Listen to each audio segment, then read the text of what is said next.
Jadi yang ini kita itu kita dah bincang tentang mat. Bismillahirrahmanirrahim. Ambil keberkatan daripada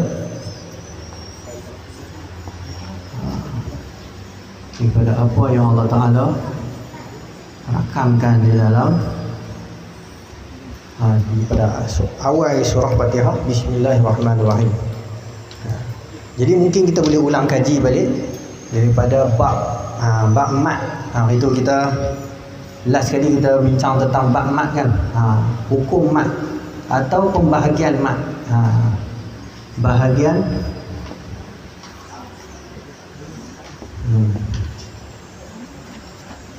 bahagian mat. Bahagian mat ada dua. Bahagian mat ada dua. Yang mana pertamanya ialah mat asli,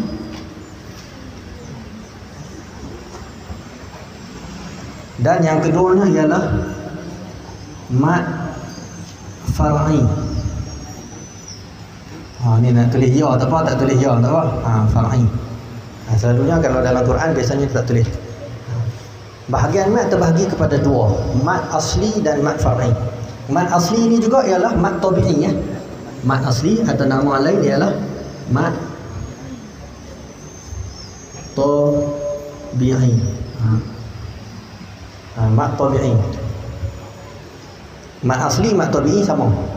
Manakala mat far'i inilah yang cabangan ya berpecah kepada ada yang mengatakan sampai 40 yang paling banyak, dan biasanya pecah kepada 14. 14. Dia akan pecah kepada ada sampai 14 ni. Ada pecahan-pecahan ni. Okey, baik. Pertama sekali kita muzakarah, kita peringat balik tentang mat asli. Apa itu mat asli? Mat asli ialah huruf mat yang 3 didahului dengan baris yang sejenis dan tidak bertemu dengan sukun hamzah maupun syaddah. Itu dia punya pengenalan mat asli. Huruf mat iaitu alif sebelum dia ada baris fathah, atau waw sebelum dia ada baris dhammah, atau ya sebelum dia ada baris kasrah. Ni huruf mat. Dan selepasnya tidak bertemu dengan hamzah, sukun dan juga syaddah. Maknanya selepasnya tidak bertemu dengan hamzah, sukun atau baris syaddah. Tiga-tiga ni tak ada. Senang kata macam tu. Ni dia punya formula dia. Formula macam matematik tahu tak? Tidak bertemu hamzah, sukun dan syaddah.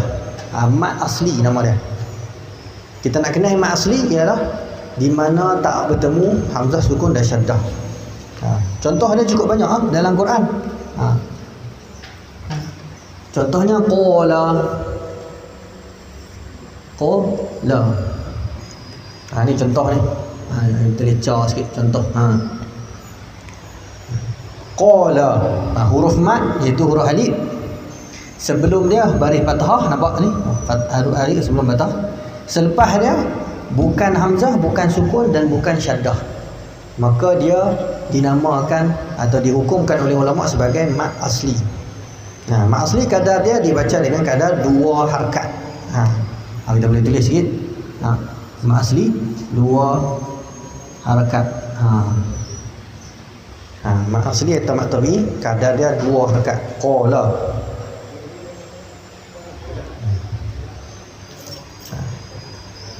Contoh lain. Kita nak ambil contoh lain. Siapa boleh bagi contoh mat asli? Kah? Di antara ni. Di antara yang hadir bagi contoh mat asli. Bagi contoh mat asli ya. Dalam Quran kita dah baca contoh dalam surah Fatihah ada mat asli ya. Bagi contoh satu. Bismillahirrahmanirrahim. Tu tak nampak tak pak?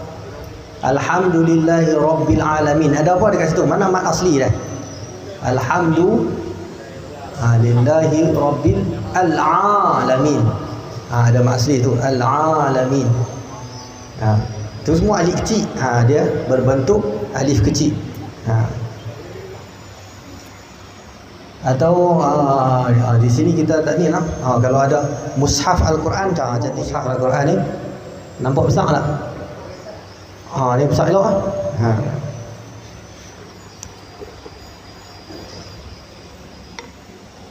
Kita ambil contoh di sini supaya kita dapat tengok hukum mat asli. Kita ambil muka ni, muka ni besar sikit.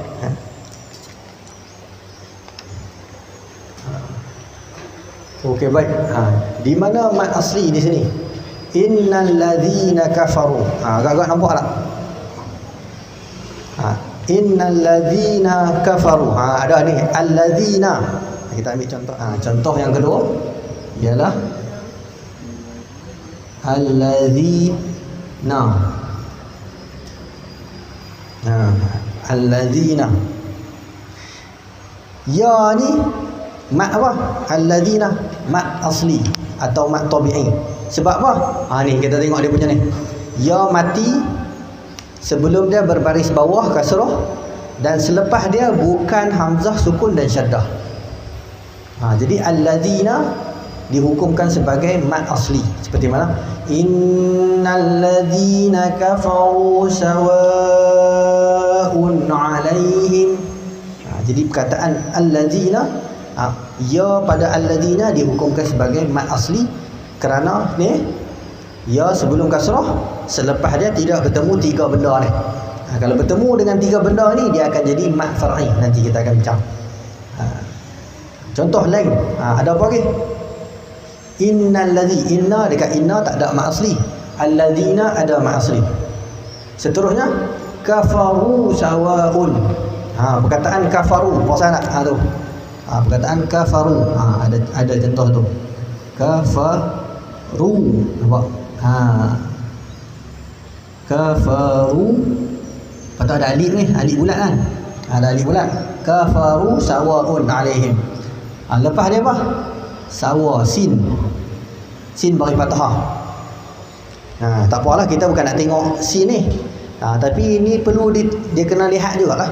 Nak menentukan bahawa waw di sini adakah dia mat asli atau mat far'i. Kita nak tahu mat asli macam mana? Macam tadi, waw mati sebelum dhammah, selepas dia bukan hamzah, sukun, syaddah. Nampak? Selepas dia bukan hamzah, pasal sin. Kafaru sawa. Kafaru sawa. Kalau dia jadi hamzah, dia akan jadi mat far'i. Mat far'i dalam kategori mat jaiz munfasil. Jadi kafaru mat asli, dua harakat. Itu dibaca dua harakat. Okey, baik. Itu mat asli, senang. Mat asli sebenarnya tak ada masalah pun. Cuma kita nak kenal yang lebih detail macam mana yang betul-betul dikatakan mat asli. Sebab selepas pada ni, kalau kita masuk mat far'i, mat asli ni boleh berubah menjadi mat far'i. Mat asli ni boleh berubah jadi mat far'i. Macam mana dia boleh berubah? Dia boleh berubah kalau kita berhenti. Qala, kalau kita berhenti jadi apa? Qal.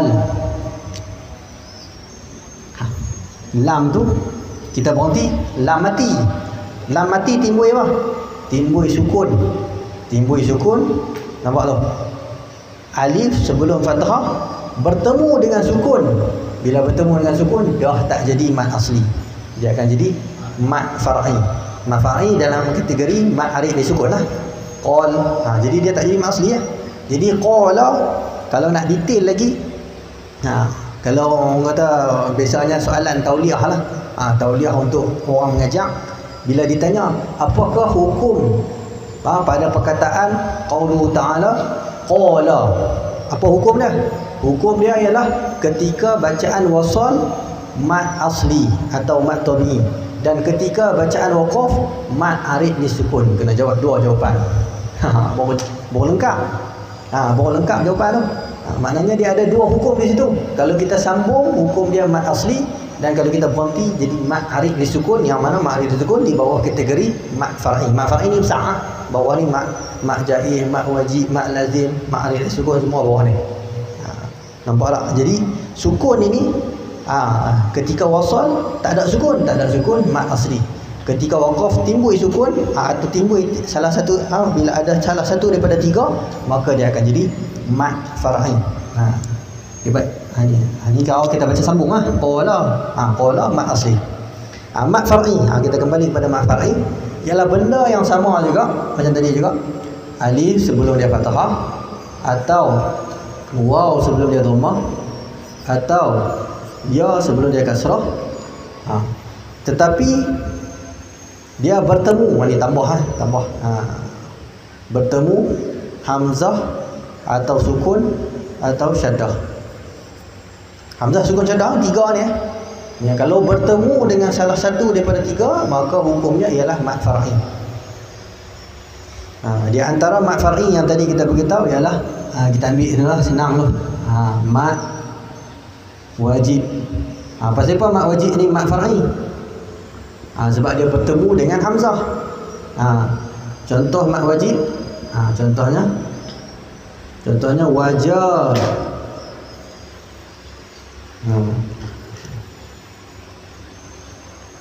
Wajah. Nampak? Jadi huruf mat alif sebelum dia fathah sini alif sebelum fathah, dan selepas dia bertemu dengan hamzah, dah tak jadi mat asli. Yang mana asalnya alif sebelum fathah macam mat asli, tetapi disebabkan bertemu dengan hamzah, maka telah bertukar daripada mat asli menjadi mat far'i di bawah nama mat wajib. Hukum dia ialah apa orang kita panggil kadarnya, dibaca dengan kadar 4 atau 5 harakat. 4 atau 5 harakat. 4 harakat daripada Tariq Asy-Syatibiyah dan 5 harakat daripada Tariq At-Taisir. Dia ada nama, ada kitab dia, ada sandaran dia. Ada sandarannya. Macam mazhab fiqh jugalah, mazhab fiqh pun ada sandarannya. Kalau ada dua khilaf mazhab tu, contoh mazhab ada mazhab Imam Ramli dan juga Imam Ibn Hajar. Imam Ibn Hajar ambil kitab apa? Imam ambil pada kitab apa? Ini pun ada juga. Yang mana yang kata mat wajib baca 4 rakaat daripada kitab Asy-Syatibiyah, nama kitab tu. Manakala 5 harakat ni mai pada kitab mana? Daripada kitab At-Taisir karangan Abu Amr Ad-Dani, sanad dia sampai kepada Rasulullah. Dua-dua sanad sampai kepada Rasulullah SAW. Mat wajib. Sebab tu ada 4 dan juga 5. Pasal ada 2 kitab yang meriwayatkan berbeza. Begitu juga yang kedua. Mat jaiz.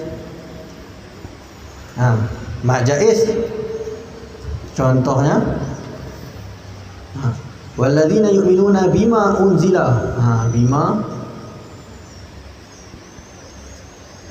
unzila. Bima unzila. Apa yang berlaku di sini? Perkataan bima, iaitu alif ni, alif sebelum dia fathah bertemu dengan hamzah, sama juga 4 atau 5 harakat. 4 atau 5 harakat. Walladzina yu'minuna bima unzila atau unzil wadih. Ini pun panjang-panjang. Wajah. Dia baca 4 harakat. Sebab apa dia jadi panjang ni? Sebab dia bertemu dengan hamzah. Bertemu dengan hamzah. Habis itu kalau kita berhenti, berhenti jadi mat apa? Walladzina yu'minuna bima. Kita berhenti kat bima. Jadi mat apa? Mat asli ya. Pasal kita berhenti tidak bertemu dengan hamzah. Kita berhenti ni. Walladzina yu'minuna bima wadih. Habis nafas, contohlah. Walaupun tak ada tanda waqaf di situ bukan tempat waqaf, tetapi kita habis nafas. Habis nafas kita berhenti takkan jadi mat wajib lagi, apa jadi mat jaiz dah? Dah tak jadi mat jaiz, kerana tidak bertemu dengan hamzah. Bila tak bertemu dengan hamzah, kembali kepada asal mat asli. Sebab tu nama mat asli itu dia merupakan asal kepada semua mat. Semua mat bentuk dia mat asli, cuma bertemu dengan salah satu daripada tiga, dia bertukar nama. Kalau tak bertemu salah satu, dia kembali kepada asal. Kembali kepada asal. Sebab tu dinamakan sebagai mat asli. Sesuai dengan nama dia, mat asli. Mat asli itu kerana dia merupakan asal kepada mat-mat yang lain. Dan kalau tak jadi, tak bertemu dengan salah satu daripada tiga, dia akan kembali kepada asal dia, iaitu mat asli, 2 harakat. Kalau kita berhenti pada bima, walaupun ada tanda panjang, kita kena baca 2 harakat saja, dia mat asli. Walladzina yu'minuna bima mati. Kalau sambung baru mat jaiz 4-5 harakat. Jadi bukan bila nampak tanda panjang kita baca panjang. Kita kena tahu juga hukum tajwid. Sebab tu penting kita mengaji hukum tajwid, kerana tanda panjang ni diletakkan atas dasar kalau kita baca sambung. Tapi kalau kita berhenti, tanda panjang ni kita tak boleh pakai. Jangan duk berharap pada tulisan. Sebab tu Al-Quran ini dipelajari dengan talaqi. Al-Quran dipelajari dengan talaqi, iaitu dengan bacaan mulut ke mulut. Tak boleh dipelajari melalui tulisan, kerana tulisan banyak bukan kata salah, tetapi kita salah faham. Tulisan betul, tapi kita salah faham. Kita dah ingat tanda ni adalah tanda untuk berhenti ke sambung ke, kena baca panjang. Tak. Tanda ni hanya untuk ketika bacaan sambung. Kalau bacaan berhenti, 2 harakat. Semua mat jaiz tu. Semua bukan ni. Semua mat jaiz. Bila kata hukum dia mat jaiz, berhenti kat tengah-tengah akan jadi mat asli atau mat tabi'i. Cuba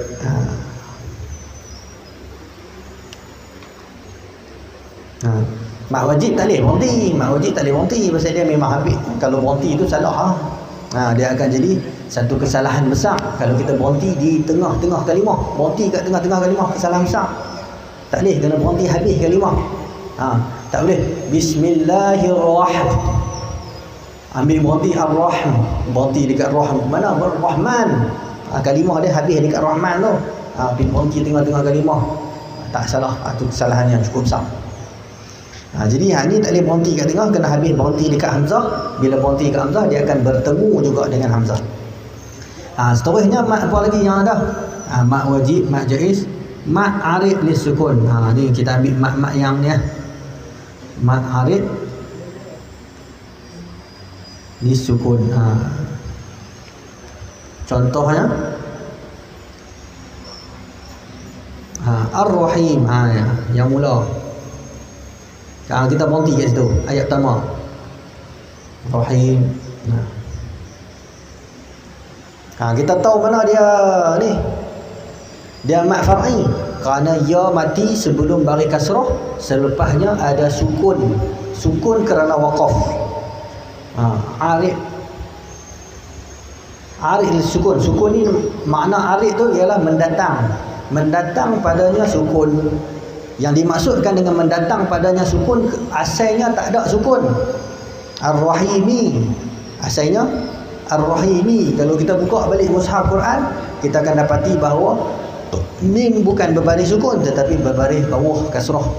Bismillahirrahmanirrahim. Tetapi ketika mana kita berhenti, telah ditentukan melalui talaqi bahawa bacaan waqaf perlu disukunkan. Jadi kita sukun. Bila kita sukun, nama dia arid lis sukun, mendatang padanya sukun. Bila mendatang padanya sukun, nampak ni. Jadi kena dengan syarat ni, formula ni, iaitu huruf alif waw ya bertemu dengan sukun, dia akan jadi mat far'i. Mat far'i ni apa? Mat far'i ni dia kena, bukan maknanya dia boleh baca 2 dan lebih. Senang kata. Kalau mat asli 2 sahaja, boleh baca 2 harakat saja. Mat far'i ni boleh baca 2 harakat dan lebih. Tu kan. Ini dinamakan mat far'i ni. Tu baca 4-5. Mana lebih pada 2. Ini pun boleh baca 2 dan lebih, iaitu 2 atau 4 atau 6 harakat. Mat arid disukun. Makna arid lah. Ni korang kita tahu makna arid tu kan. Arid tu maknanya mendatang. Yang dikatakan mendatang tu asalnya tak ada sukun. Bila kita berhenti waqaf, kita kena buh sukun. Memang cara dia kata kena buh sukun. Bila buh sukun dia jadi ma'arif li sukun. Okey, baik. Untuk pengetahuan, bukan semua tempat berhenti itu akan jadi ma'arif li sukun. Kita tengok tempat berhenti lah, kita kata oh ni ma'arif li sukun ni. Bukan semua. Ada huruf mat tak? Kita tengok. Kalau tak ada huruf mat, jadi dia bukan ma'arif li sukun. Contohnya kita ambil wadduha. Ni contoh ni. Wadduha berhenti. Wadduha ni kita berhenti ni ma'arif li sukun tak? Ma'arif li sukun tak? Adakah ma'arif li sukun atau mat apa ni? Wadduha. Mat asli ya. Mat asli pasal apa? Alif selepas dia fathah, alif sebelum dia baris atas fathah, dan selepas dia ni tak ada pun hamzah atau sukun atau syaddah, tak ada. Jadi wadduha mat asli ya. Pasal dia tak ada tiga ni. Cara dia kita kenal tu. Wadduha mana kita buh sukun ke dia, memang alif tu tak ada, tak perlu kepada macam Ar-Rahimi ni. Ar-Rahimi ada baris kemudian kita beri buh sukun ke dia. Manakala wadduha memang alif tu alif mati lah, tak perlu disukunkan lagi. Jadi tidak bertemu. Bila tidak bertemu hamzah, sukun dan syaddah, dia mat asli. Wadduha. Jadi hak tu nak kenal tu lah. Kita nak kenal adakah dia mat asli atau tidak. Tengok ni tiga benda ni. Hamzah, sukun, syaddah ada lepas pada dia. Kalau tak ada, dia tu kategori mat asli. Jadi wadduha jangan baca panjang. Setengah orang kita kadang-kadang terlepas pandang, dia ingat semua tempat berhenti boleh baca 246. Tak, bukan semua tempat berhenti. Kena tengok juga dia punya teori tajwid. Baik, kita ambil lain. Contoh lain pula.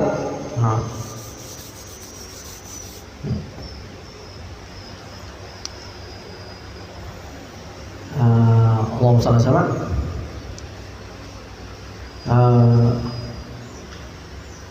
Contohnya tawaban,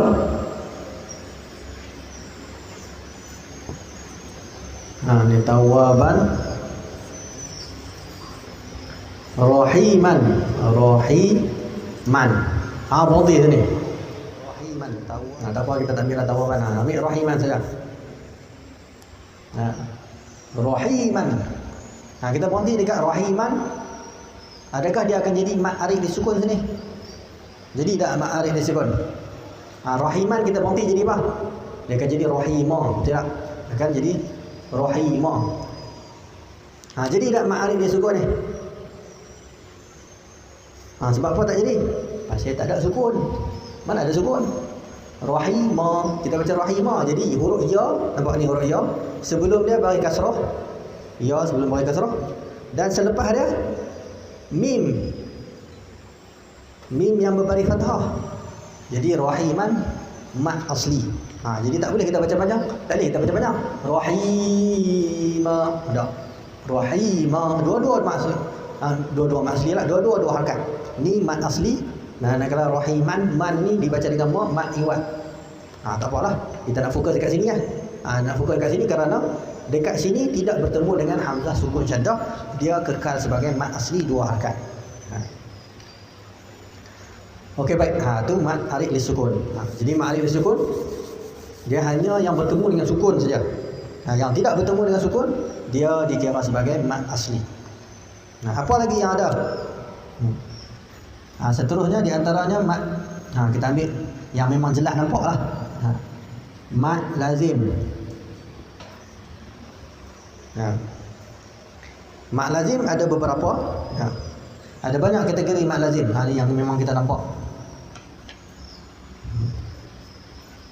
Ada pertama mat lazim kalimi musaqal. Alhamdulillah, terima kasih. Yang kedua mat lazim kalimi mukhaffaf. Mat lazim ada dua, kalimi musaqal dan kalimi mukhaffaf. Nisa ni musaqal. Cari dulu ni apa tak?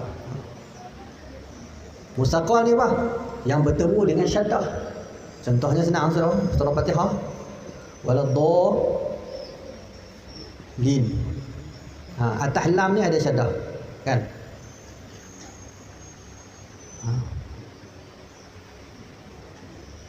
Waladdallin. Sebab apa dha tu dibaca panjang?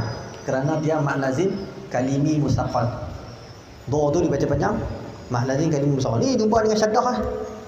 Lepas pada huruf alif waw ya ada syaddah, mak lazim kalimi mustaqal. Dabbah. Qul atuhajjuni. Ada syaddah. Wala jan.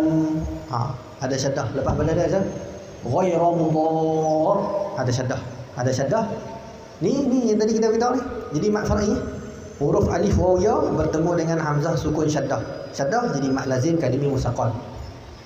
Manakala muqaffah pula bertemu dengan sukun. Hanya satu tempat saja contoh ni contoh contoh. Ca tu contoh tu. Hidup ingat pun dah lah. Contohnya al-ana. Al-ana. Ni alif, nampak ni huruf alif ni. Sebelum dia bagi fathah bagi atas, dan selepas dia ada sukun. Ni sukun hamzah sukun syaddah.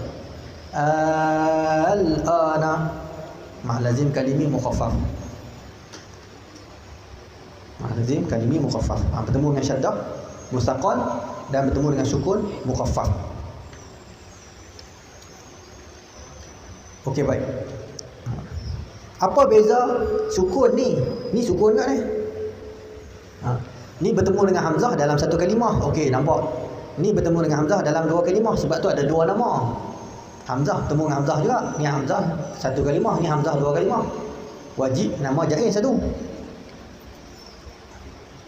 Yang bertemu dengan syaddah kita nama mustaqal. Tetapi yang sukun ni pasal apa ada dua nama. Kita nak tanya sikit. Mat arif ni sukun satu, pasal bertemu dengan sukun. Mat lazim kalimi mukhaffaf satu, bertemu dengan sukun juga. Apa beza bertemu dengan ar-rahim dengan al-ana? Siapa boleh jawab? Apa beza sukun di sini?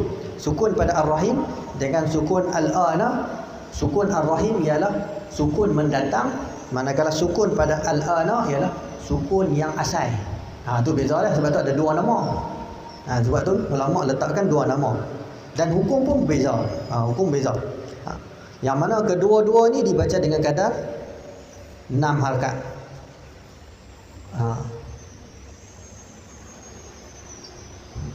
Ni sukun asal. Ni al-ana sukun asal. Memang kita nampak dengan mata kepala kita ada sukun. Huruf alif, lepas huruf alif tu sukun. Lam mati sukun. Lam mati dia bersukun. Nampak.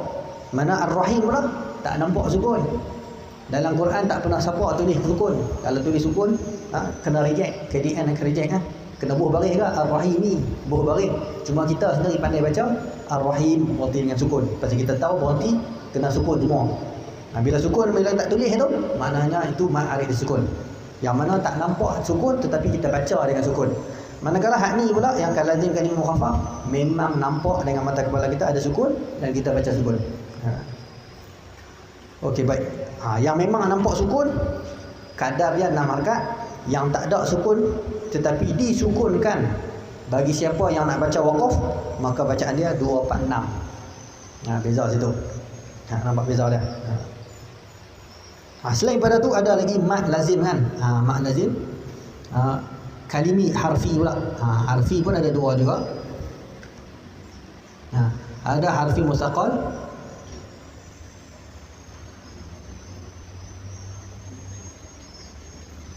dan harfi muqaffaf. Ini perbahasan tentang harfi mustaqal dan muqaffaf ni. Perbahasan dia agak rumit. Kita tak boleh nak simpulkan di sini secara ringkas. Cuma kita bagi contoh je lah. Harfi mustaqal contohnya ialah alif lam mim. Alif lam mim. Harfi pada huruf-huruf pembuka surah dipanggil sebagai fawatihus surah atau huruf muqatta'ah. Lam ni mustaqal. Manakala mukhaffaf pula mim, alif lam mim, mim ni mukhaffaf. Kedua-dua ni pun dibaca dengan kadar 6 harakat juga, atau senang kata 4-4 lah. Yang mustaqal mana? Mustaqal lam. Alif lam mim. Sebab apa? Dekat lam tu ada dengung, atau kita panggil sebagai idgham. Dengung idgham lah di situ. Jadi lam tu dikategorikan sebagai mustaqal, harfi mustaqal, kerana selepas pada dia tu ada idgham. Alif lam, ada dengung tu. Dengung tu, dengung idgham lah, dengung ikhfa tak jadi. Dengung idgham saja yang dikategorikan sebagai mustaqal. Alif lam mim. Lepas pada mim tak ada dengung apa dan tak ada juga idgham, maka mim dikategorikan sebagai mukhaffaf. Tapi kesimpulan dia, keempat-empat mat lazim ni dibaca 6 harakat. Tak kira mustaqal ke, tak kira mukhaffaf ke, harfi ke, kalimi, semua dibaca dengan kadar 6 harakat, kadar yang sama. Cuma kalau kita nak hurai ni, dia ada huruf-huruf tertentu yang kita boleh hurai secara lanjut mengenai mustaqal dan juga mukhaffaf. Mungkin itu pada pertemuan yang akan datang. Takat itu saja. Kalau ada apa-apa soalan boleh ajukan. Ada apa soalan? Ya, sila.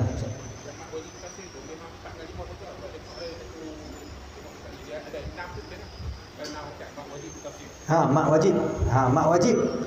Mak wajib boleh jadi 6 harakat ketika mana kita waqafkan dia. Kalau kita waqaf, tengok menamakan dia sebagai mak wajib arid lisukun. Dia ni kalau kita baca sambung ni, mak wajib ni kalau kita baca sambung 4-5 saja. Dan mak wajib ni kita bagi dah. Dia ada dia punya pecahan dia, bawah dia dipanggil setengah menamakan mak wajib arid lisukun. Ni kategori baru. Kategori baru ni apa dah? Maknanya kita berhenti dekat dia. Wajah, contoh wajah macam tadi. As-sama contoh. As-sufaha contoh kita pakai. As-sufaha, Allahumma salli alaihi. Apa ada tanda waqaf sini kan? Ada tanda waqaf. Sufaha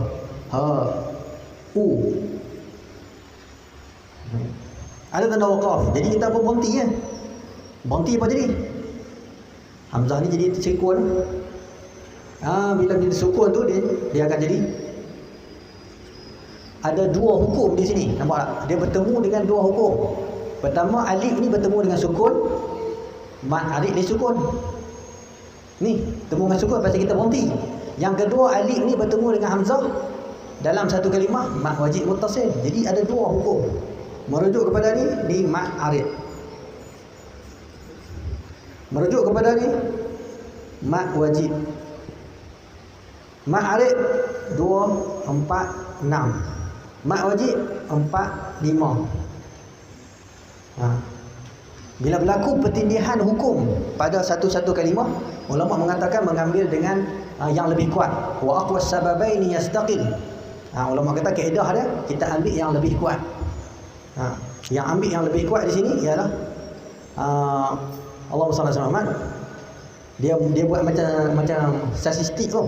2 dengan 4 mana kuat? 4. 4 dengan 4 sama 4. 6 dengan 4 mana kuat? 6. 2 dengan 5 5 kuat. 4 dengan 5 5. 6 dengan 5 6. Kesimpulan dia 4, 5, 6. Dia macam main matematik sikit. Dia kira tu. Ulama kata ambil yang kuat. Yang kuat tu bukan kita tengok mak arid ke mak wajib yang kuat, tetapi setiap satu tu dibandingkan dengan yang lain. Pasal memang riwayat orang kata sanad turun kepada kita mak arid boleh baca 246 dan sanad turun kepada kita mak wajib boleh baca 45. Jadi kita banding kan. Ulama kata banding, sebab tu kesimpulannya mak wajib arid disukun boleh dibaca 4, 5 dan 6. Kalau kita baca berhenti lah, berhenti dekat mak wajib dan hamzah itu berada di hujung. Kalau kita sambung dia akan jadi mak wajib muttasil saja tanpa arid disukun ni. Baik, itu soalan yang baik. Soalan yang baik. Baik, sila ada soalan-soalan lain. Takat itu saja. Wallahu subhanahu wa ta'ala a'la wa a'lam. A'udzubillahi minasyaitonir rajim. Bismillahirrahmanirrahim. Alhamdulillah wassalatu wassalamu ala sayyidina Rasulillah. Allahumma ighfir lana ma taqaddamna wa ma asrarna wa ma 'allanna wa ma anta 'alamu bihi minna antal muqaddim wa antal mu'akhir la ilaha illa anta. Ya mu'allima Ibrahim 'allimna ya mufahhima Sulaiman fahimna ففهمناها سليمان وكلا آتينا حكما وعلما وسخرنا مع داود الجبال يسبحن والطير وكنا فاعلين وصلى الله على سيدنا محمد والحمد لله رب العالمين. سبحانك اللهم وبحمدك.